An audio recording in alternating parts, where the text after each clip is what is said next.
हरे कृष्णा, राधे राधे, श्री शिवाय नमस्तुभ्यम। क्या आप लोगों के साथ भी ऐसा ही हो रहा है कि आप बहुत ज़्यादा पूजा पाठ करते हैं लेकिन फिर भी आप बहुत ज़्यादा दुखी हैं और दुखों का जो कारण है आपका और आपके जो दुख हैं वो बढ़ते ही जा रहे हैं, परेशानियां ख़त्म होने का नाम नहीं ले रही हैं, बहुत ज़्यादा परेशानी होती जा रही है। कहीं आप भी तो पूजा पाठ करने में ये गलती तो नहीं कर रहे हो? तो देखिए और बहुत ध्यान से समझिए। अगर आप लोग परेशान हो और मंदिर जाते हो या फिर कोई भी पूजा करते हैं, हम किसी भी अपने भगवान जहाँ पर हम पूजा करते हैं वहाँ पर जाते हैं या फिर किसी मंदिर में जाते हैं और जाते ही अपने दुखों से दुखी होकर भगवान से बोलने लगे कि आपने मुझे ये दुख दे रखा है, आपने मुझे ऐसी परेशानी दी है, मैं बहुत ज़्यादा दुखी हूँ। उससे क्या होगा कि भगवान बोलेगा कि ये तो आते ही ना शिकायत शुरू कर देता है, तो उसे दुख भगवान कम नहीं करता है, उन दुखों को आप और ज़्यादा बढ़ा रहे हो। इस तरह से आपको क्या करना चाहिए कि मंदिर में जाओ या फिर भगवान के सामने जाओ तो बहुत खुशी से हंसते हुए प्रसन्नता के साथ मंदिर में जाओ, अपने चेहरे पर मुस्कान लिए हुए दुखों को भूलते हुए प्रभु के चरणों में जाओ, ताकि भगवान भी ये सोचने पर मजबूर हो जाए कि कितने दुखों के बाद भी यह मनुष्य मुस्कुरा रहा है। भगवान को भी लगे कि अब इसे दुख और नहीं देना चाहिए, इसके तो दुख इतने हैं और यह फिर भी मुस्कुरा रहा है, अपने दुखों में हंस रहा है, तो इसके दुखों को समाप्त कर देना चाहिए। और फिर मंदिर में जाकर भगवान को धन्यवाद दें कि आपने मुझे अपने पास बुलाया है या फिर मैं आपके पास आया हूँ, आपकी बड़ी कृपा है कि मैं आपके दर्शन पा सका हूँ। आपने देखा होगा कि जैसे हम लोग घर में कोई पूजा पाठ कराते हैं या फिर किसी मंदिर में कोई पूजा पाठ कराते हैं, लेकिन हम लोग तो इतने सारे मंत्र नहीं जानते।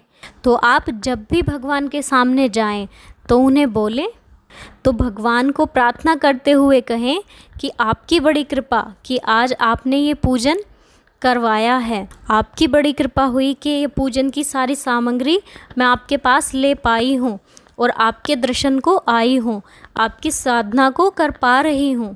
इन सारी बातों को कहते हुए भगवान को धन्यवाद दें। और हाँ, एक बात का बहुत ही ध्यान रखना है, अगर आप शिव मंदिर में जा रहे हैं तो आप जो जल का पात्र लेकर जाते हैं उसमें हमेशा जल को भरकर ही लेकर जाएं। ऐसा ना सोचें कि मंदिर में जाकर जल भर लेंगे, अपने घर से जाएं, उसी से ही जल भरकर लेकर जाएं। और इस बात का भी विशेष ध्यान रखें कि जो आपने शिव जी को जल समर्पित किया है उसे पूर्ण समर्पित करें।